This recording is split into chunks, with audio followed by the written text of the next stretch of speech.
Hello and welcome to Corpus Cast, the show all about corpus linguistics and what it can do for society. My name is Robbie Love and I'm a lecturer in English language here at Aston University. I'm a corpus linguist, meaning that I study linguistic patterns, trends and variations using large samples of language data.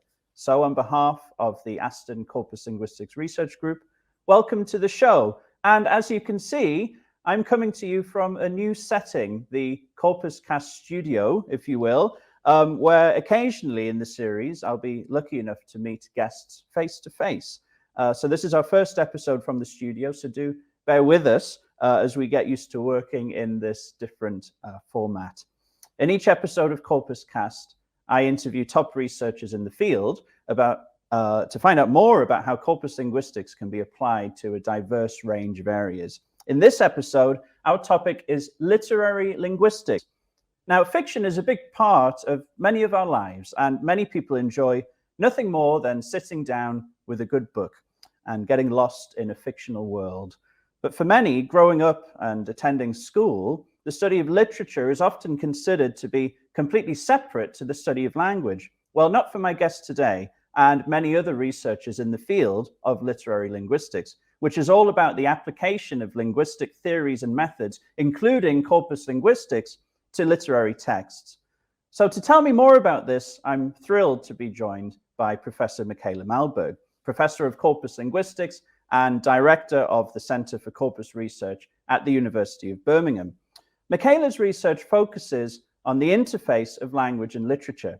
She's specifically interested in speech and body language in Victorian fiction, especially Dickens, textual cohesion, discourse analysis, and literary translation.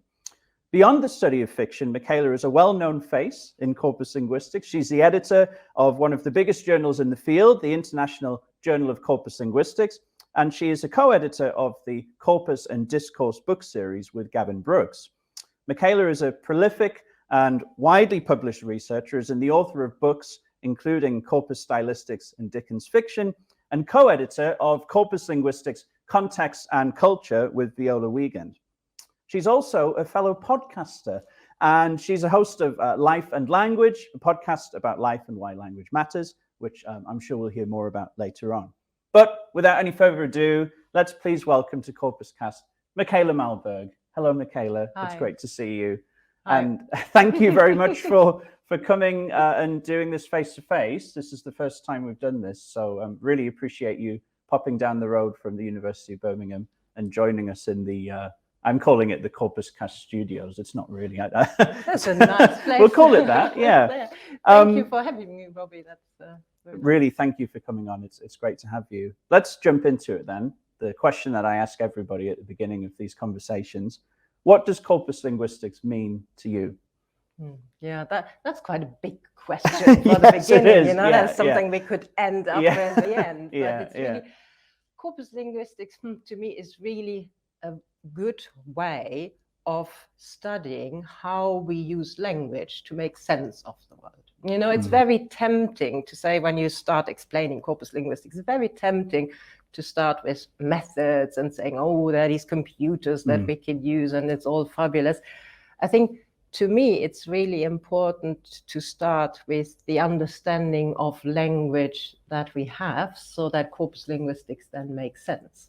So it's kind of, to me, the most important thing is that language is a social phenomenon. So language is one of the most important building blocks for society. And what that means is basically that we use language all the time, every day. Whatever we do has to do with language. And human beings, very much like habits, you know, they're the same ways of doing stuff. And that is applicable to language as well. I mean, there are these textbook examples where you look at, go to a restaurant, order a meal, and then you teach students how to use certain phrases, but it's really everywhere. So if you think about going to work in the morning, if you think about what happens in our house, it's always the same stuff, like, have you got your mobile? Have you got your PE kit? What time will you be home today? And this is all phrasal stuff. So we don't work that out every time we get up and think about going to school and think about going to work. And I think this is where corpus linguistics then comes in. Because if you produce a lot of language, you get a lot of evidence. Once you've got that evidence, you can study this. And this is where, for me, now the methods and the computers come in. So it's really looking at these habits, looking at frequencies, looking at how repeated behavior translates into social norms, ways of thinking. So that's the kind of corpus linguistic I'm interested in. So tell me, you know, this is not necessarily something that you wake up one morning, I want to be a corpus linguist. No. I want to study language in the patterns and the repeated ways that we do things day to day. Yeah. Tell me about your academic journey. How did you end up in this line of work, doing this sort of research? Yeah, sounds good, this line of work, isn't it? Yeah, because I started off with a first degree in English and mathematics that I did at the University of Bonn. And I always liked English and mathematics. And luckily in Germany, you could do these things together at the time, which I thought was really, really good, because then you can kind of not make that decision of is it more this or that. And then before I finished, we did this module, corpus linguistics, and I thought, oh, this is really good, because it's kind of, you can use some mathematics, that is fine. You can stick with the English, that is fabulous. And that is kind of how I then went into corpus linguistics, because I thought, yeah, you can actually do both if you want, sometimes a bit more of the other. But and then I ended up for my PhD spending some time at the University of Birmingham. And yeah, I think from there, the rest is history, kind of. And mentioning Birmingham, of course, that's where you work now, chair in corpus linguistics. You lead the Corpus Linguistics Research Centre there. Birmingham has an incredibly rich history in corpus linguistics, and you're my first guest from Birmingham, so I'm very keen to hear more about your perspective of the history of corpus linguistics at Birmingham and how that feeds into the sort of work that you and your colleagues are doing now. Obviously, I mean, history is, again, everyone's version of history, but kind of, I think for a lot of people, the history of corpus linguistics at Birmingham will also be kind of a history of the corpus revolution in lexicography. So when the first Coble dictionary was published in the 1980s, that was quite a big thing, you know, because before that, the way people wrote dictionaries was kind of thinking about what should go in, reading a lot of literature, thinking, oh, Jane Austen said this wonderfully, so that's a good example, or, you know, copying what other people had done in dictionaries. But with the Coble dictionary, it was really a new way of making use of all this evidence we now had. So going back to language as a social phenomenon, looking at how people actually used the language. So it was about putting frequent words into the dictionary, putting frequent senses of frequent words into the dictionaries. And I think that is really what you would associate with the beginnings of corpus linguistics. And then, you know, in terms of blue plaques that people want to think about, then we had obviously John Sinclair, who led this Coble team. And it wasn't him alone, obviously. It was a big team of people. And you now have people from that team here. So with Ramesh Krishnamurti, for instance, and then people went to other universities. So there's Patrick Hanks, Michael Howie spent some time there.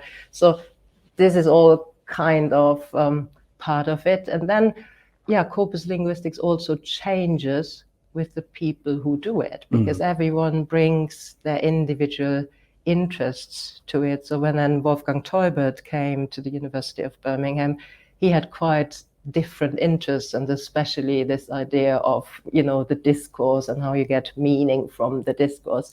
So that changed things quite a lot. And then we also still have people who were there from the beginning. So Susan Hansden, you know, her pattern grammar, and now the pattern grammar project is still going strong and looking at what you can do with, so for people who listen to this and may not be so into corpus linguistics, pattern grammar is this idea of looking at the words and patterns in which these words appear. So if you say something like afraid, you can say afraid of, or you can say afraid that, or you can say I'm afraid, which is a completely different thing from afraid of. And pattern grammar puts these patterns together, provides overviews, and provides a bit of a theoretical context for why this is so. And she's still working at the moment on how you can use this in language teaching. And if you fancy it, have a look at the pattern grammar webpage, because Susan has done fantastic videos explaining it all. And without making this too long, but then how history or the development has gone, we've now got people like Florent Perec or Amanda Patton who work together with Susan on pattern grammar, thinking about links between this and construction grammar. Or then we have got people like Bodo Winter who uses corpora, but is also very much into cognitive linguistics, thinking about this. Or then we're looking at how you can construct experiments to test effects of language. So I've done some work with Matteo Fuoli on, looking at tweets and how people respond to tweets with the help of tests. So I think corpus linguistics is quite nice in that it can develop. And I think at Birmingham, we see quite a bit of this in terms of broadening out and going into other directions. But hopefully you will have more of us and then they can all tell you what they're doing. Absolutely. Yeah, that would be wonderful. And on top of all of that, the area of your own research that we're discussing today, of course, is in literary linguistics, applying corpus linguistic methods to the study of fiction. This is also known as stylistics, and maybe there's a distinction there. Some people sort of see them as synonymous, but maybe we won't get stuck in the weeds of that sort of thing. Stylistics, literary linguistics, whatever you want to call it.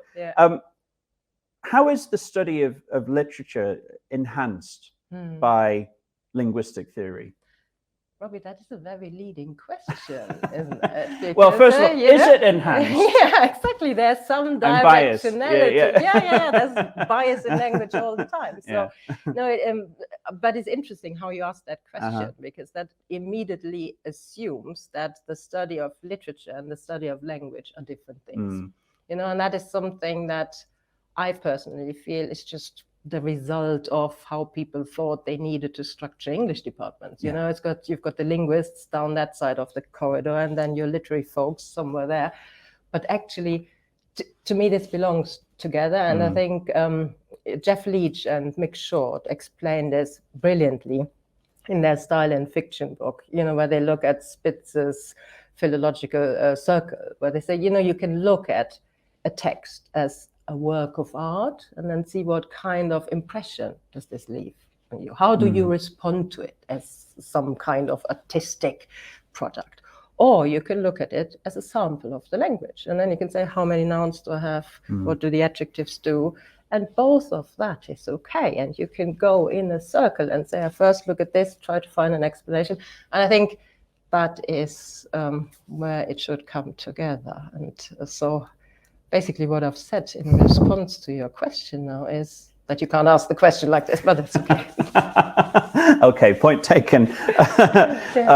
But when I suppose from the linguistic and specifically the corpus linguistic perspective, we do often sort of frame it as we are applying corpus methods to something. And so, you've published on corpus stylistics, there's combination. Do you think that corpus linguistics has become more routinely accepted as an approach to the study of fiction, with what you say in mind in terms of this kind of history of separation? Is it more kind of accepted now? I think it is, because I was really quite pleased. Is it now 2 weeks ago, we had the British Association for Victorian Studies conference at the University of Birmingham. I've been going to these conferences and I've been a member of BAFS now for quite a few years.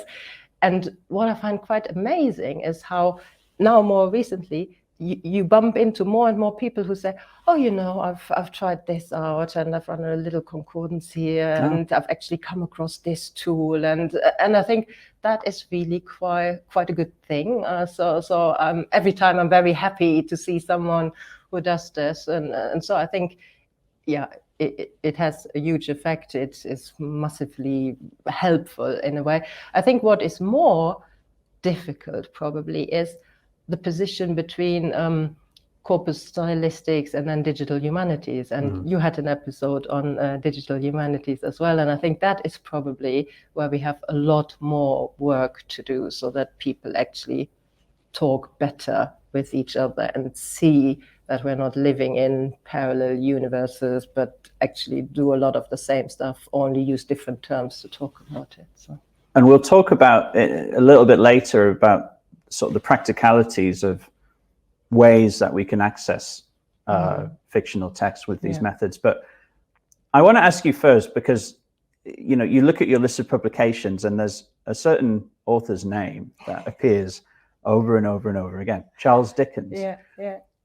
What is it with Charles Dickens? You know, what is it about his body of work that you are so drawn to? Yeah, yeah. It's funny. I've got a very good friend who always asks about the other man in my life.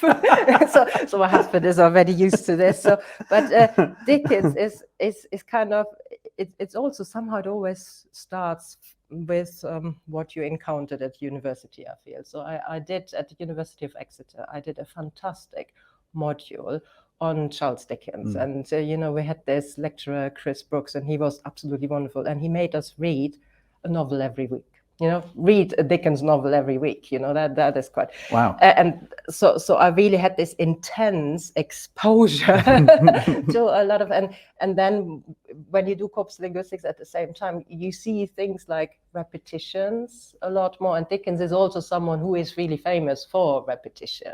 And I think, you know, I haven't brought much in terms of examples or so, but there's one that I really just want to read out to you, because in David Copperfield, he says something that almost sounds like he is speaking as a corpus linguist, because Dickens was very aware of what you can do with language and understood how repetition works. And somewhere he says, in David Copperfield, conventional phrases are a sort of fireworks, easily let off and liable to take a great variety of shapes and colors, not at all suggested by their original form. And, you know, to me, this was something where you think, yes, he totally got it. Like, it is about how things are said, repeatedly recycled in different contexts, and then have an effect that might be quite different from what was there initially. And so there's so much in Dickens where I thought we need to have a closer look. I mean, he understands how language works.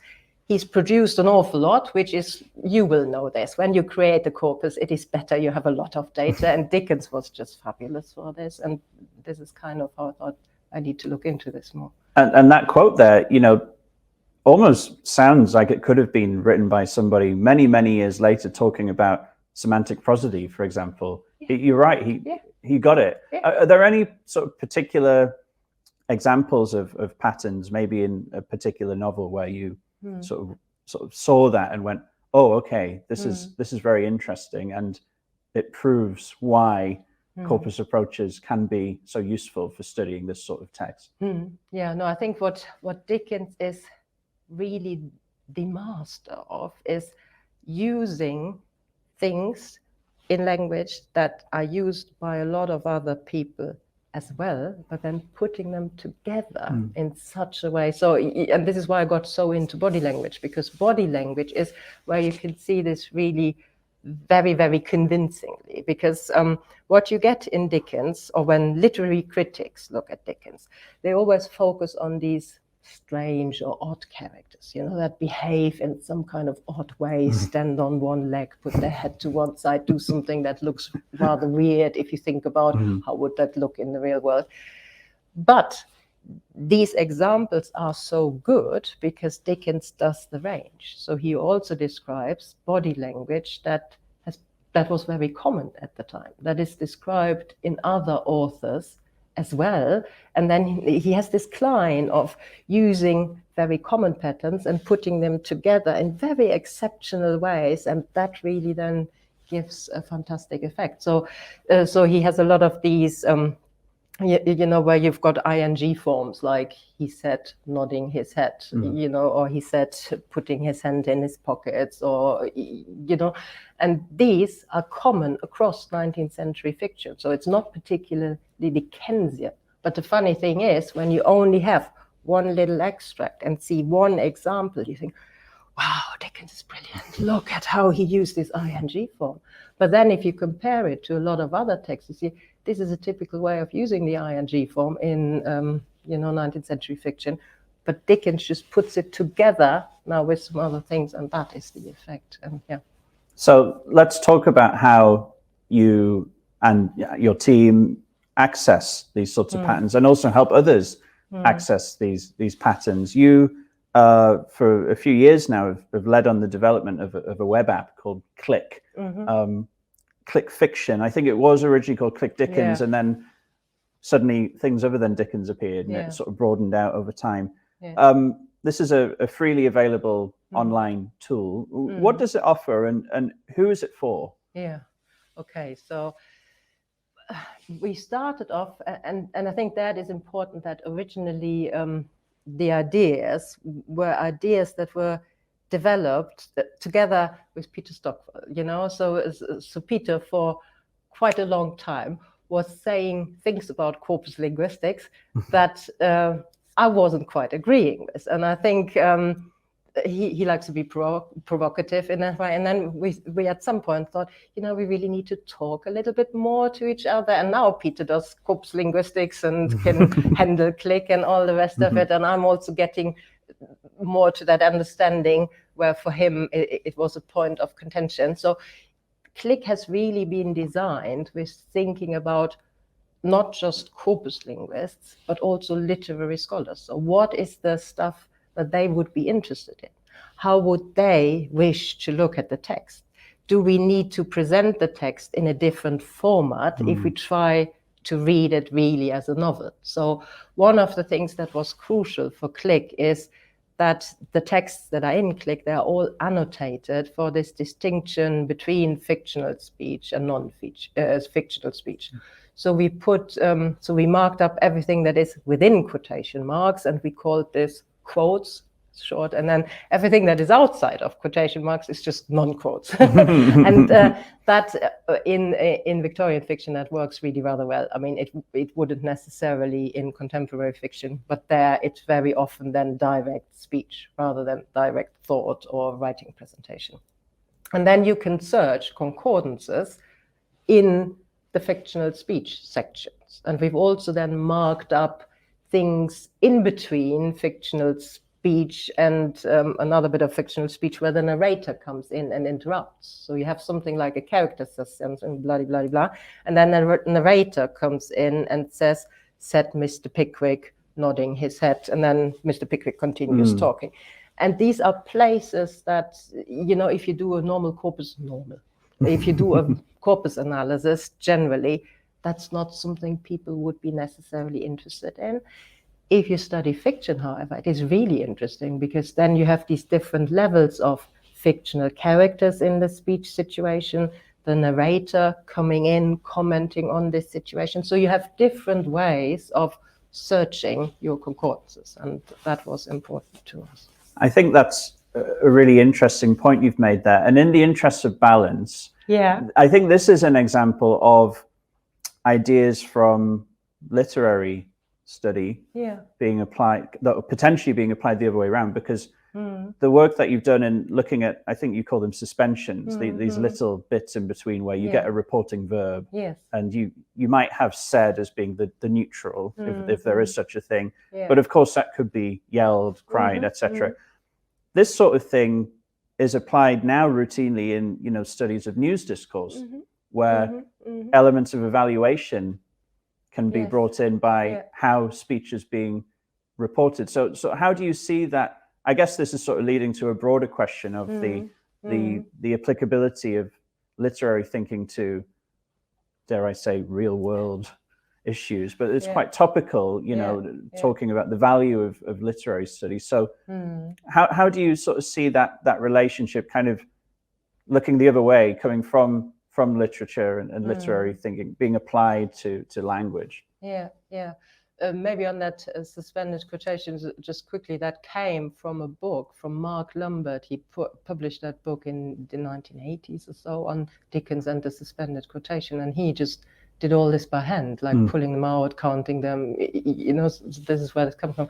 But on this link between the fiction and the real world, this is ultimately, we use the same language, you know, whether you create fictional worlds and talk about, you know, what happens in Little Dorrit or so, or whether you talk about the real world, it is the same language. So to me, again, you realize I don't like dichotomies. I don't like these neat boxes where you say, this is literature, this is language, this is fiction, this is real. It doesn't work like this. You know, the world is much more, it's all about continua. You know, everything is happening on a decline, gradual changes. And we use the same language to talk about fictional stuff and about the real world. And it's also, you know, we think we know facts, but facts are very often just the stories that are most readily accepted. You know, even if you look at stuff in science, you know, storytelling matters an awful lot there as well, in the terms of how do you describe inventions, who was involved in finding something, how do you position this?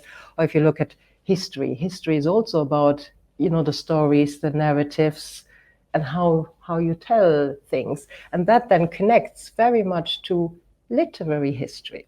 Because again, Dickens is a super example for this. If you read one Dickens novel, you know, if you just read Little Dorrit, and that is all that you've read, then you think, oh yeah, that is Dickens's fictional representation of something.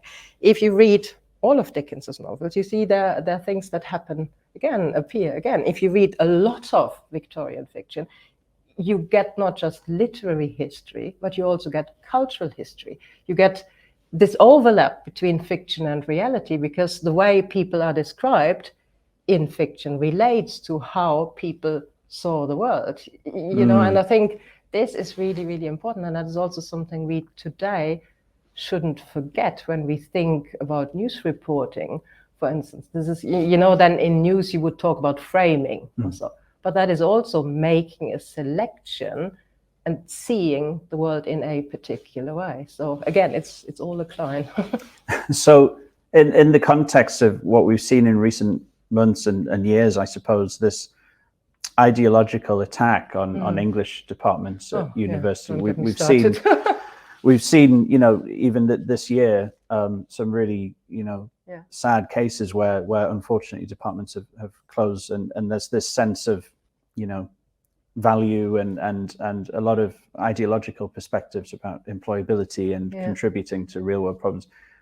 I suppose what you're saying is that this is one of the major contributions, understanding ourselves, our place in the world, through the ways in which people write about it. Yes, exactly. It is, you know, going back to the beginning, language is a social phenomenon. To me, language is about making sense of the world through the way you talk about it.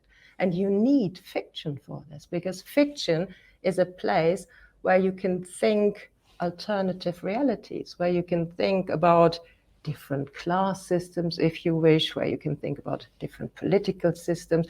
If you look at, you know, I had a conversation with Peter Stockwell about science fiction.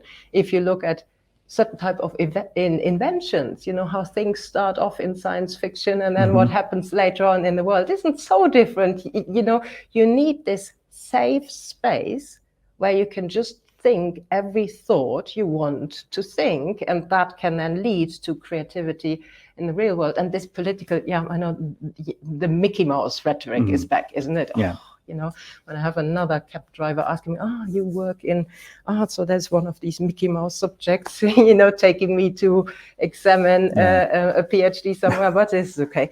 So, but this is really, it makes life, or it makes the world a lot more simple if you can say literature, language doesn't matter, because then you can have your little categories and your boxes, and you can say this is good, this is bad, this is the right party, this.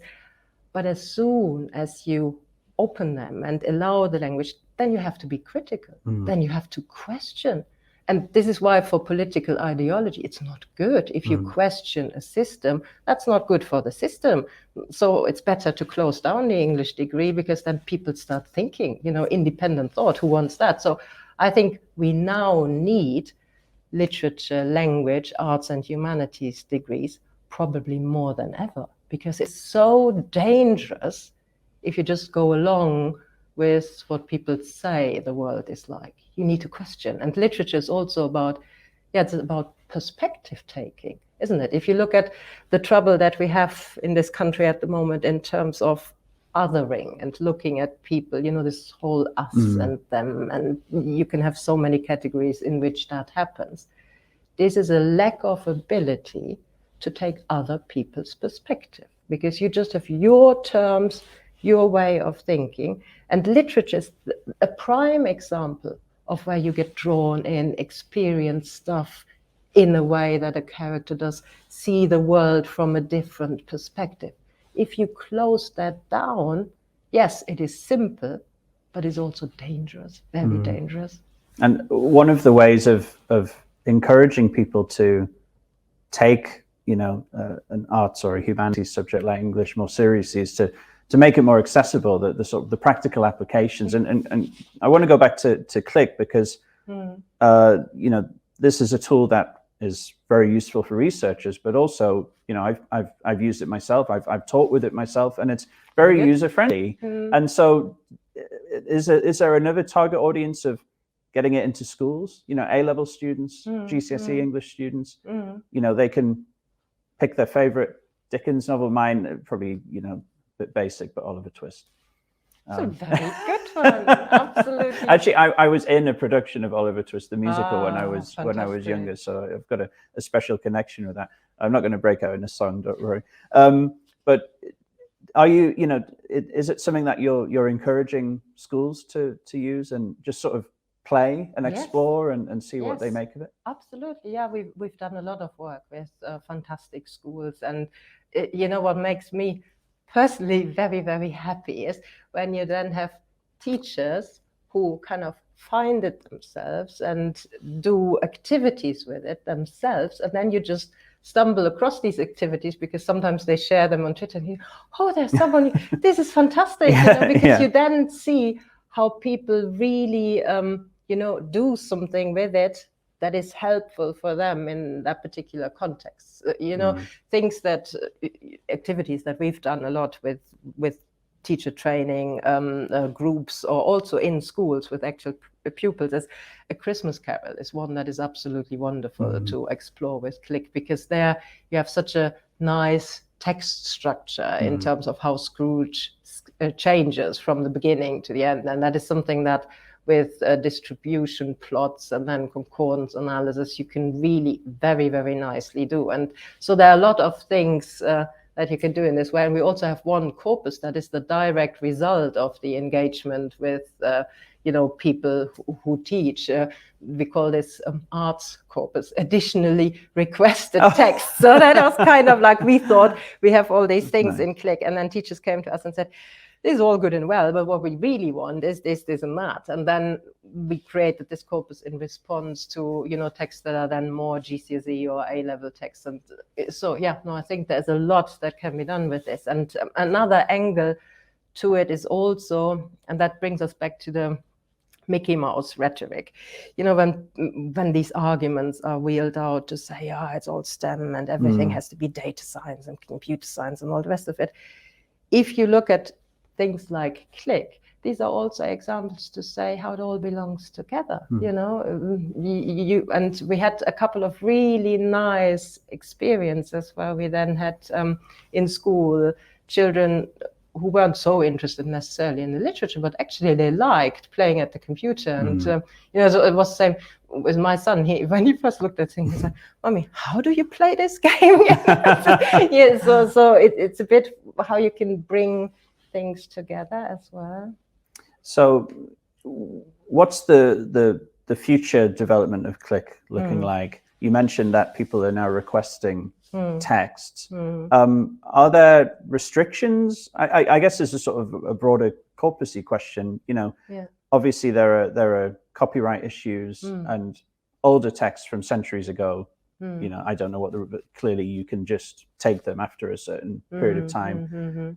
Is there a way of allowing people to use a tool like Click to explore contemporary text, or are there restrictions on, you can't just go and buy a book and chuck it on there and you know? No, so everything that is in Click is okay in terms of copyright. So that is that. But what we've been trying to do with Click quite intensively is to make sure, I'm also quite into open research. So what we've done with Click is everything we have created is all on GitHub. So everyone can use it, can take it, can develop it further if they like. We've really gone all out with documentation to explain what you can do or how things are defined. Also, we've now made our Click Tagger available as a standalone tool. So if you have texts, you can just, annotate them for speech and non-speech yourself, so you don't need us to do this for you, and that gets around some of these issues, obviously, but it isn't, so we can't upload stuff that isn't. But with the tagger, that's quite nice, because potentially that means somebody kind of privately, if you will, with the text that they have, can do their own in-house work, and they're not sharing the data. They're not redistributing it. And I guess, and we'll move on to something else in a moment, but I suppose one of the great things about being able to distinguish the speech from the non-speech or the narration is you can also then distinguish different characters and look at their style. You could do that as well, yeah. I mean, we haven't, that is something that is definitely something for the future, because you can't do everything at the same time. If you then have the character recognition on top of it, that is then really interesting as well. Yes, absolutely. So that would be a nice next step. And we've got a whole wish list of things that we would like to do. But again, what it's like, you then need some kind of next grant that enables you to do this. So it depends on what will come off next, where the direction will go. Well, we'll keep an eye out, certainly. Yeah, very exciting. Okay, I want to ask you about something completely different, although there's a sort of tangential link, which is,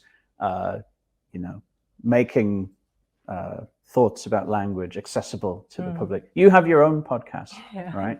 Life and Language. And recently you had quite a well-known actor on it as well, which was a wonderful surprise. Tell me a bit more about that, about setting up a podcast. What was the idea behind it, and what's the kind of the aim of the discussions that you've been having?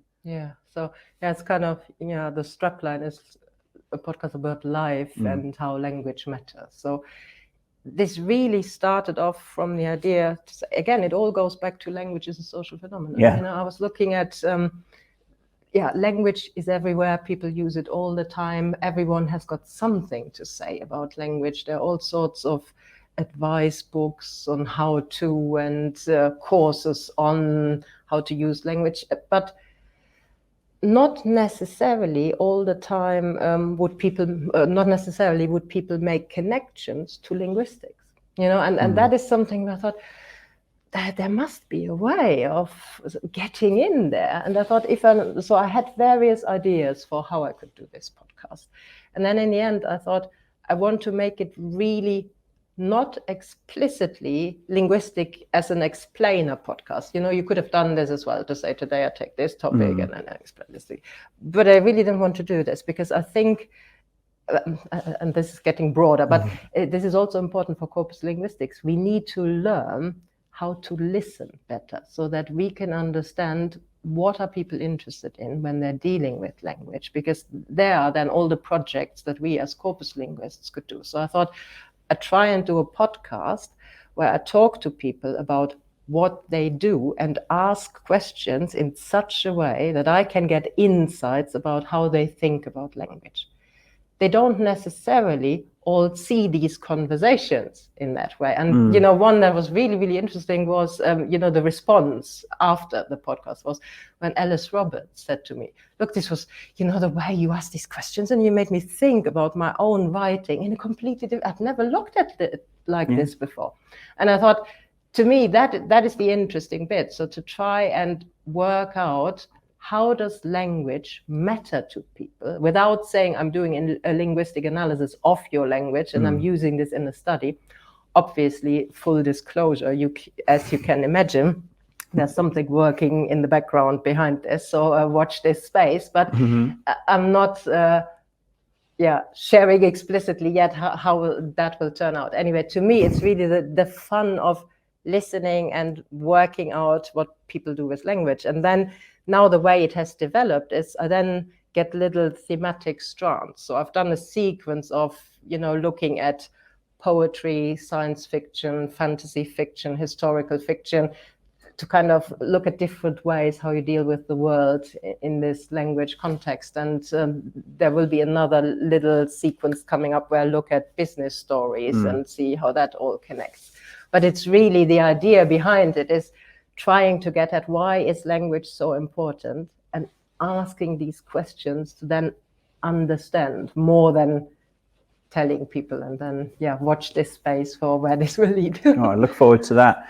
So it pretty much everything you do, your research, sharing the Click app, your podcasts, everything else, you're thoroughly and utterly convincing people that language matters, and that it's relevant to everything, things that traditionally are valued perhaps more than so-called Mickey Mouse degrees. You've certainly convinced me. Not that I needed it, of course. No, that's preaching to the choir, isn't it?